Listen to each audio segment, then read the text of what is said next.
I look at my own father, and his handwriting would make a chicken blush. I mean, Uh-huh. it's that bad, Yeah. and there's a lot of explaining I've had to do to my fellow master penman about the pedigree from which I come, but Right. but he's one of the most creative men I know. Yeah.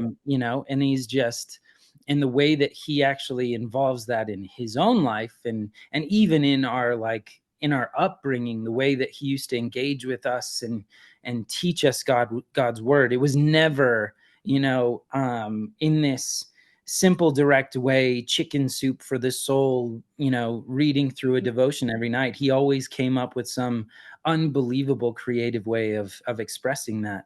And Hmm. so I think, I've been blessed to really to see and to recognize the creative capacity that's at work in everyone. And so yeah, I am an artist, and you can see that play out very directly. But an artist works, in this case, and in the case of the book, Hmm. as essentially like a good archetype for Hmm. creativity. Hmm. And I often quote G.K. Chesterton's Everlasting Man. He was talking about the earliest caveman, and he took to task the anthropologists of his day, who painted the caveman as just a simple brute. He says, "Well, we don't have any of their clubs lying around to really paint them as a brute, but what we do have are paintings on cave walls." So Hmm. the only thing that you can conclude, therefore, is that the caveman was an artist. Dig far enough down in the earth, and there you will find that man has drawn a picture of a reindeer.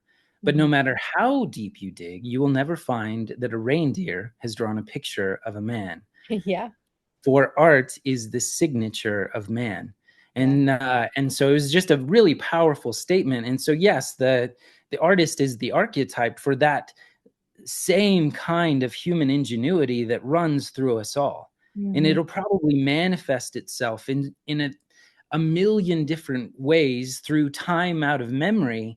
Hmm. But God has put in you this creative capacity. And Hmm. I believe it is one of the quickest ways into relationship with him, Hmm. because it is one of the greatest marks of the image of God, the Imago Dei in us. Hmm.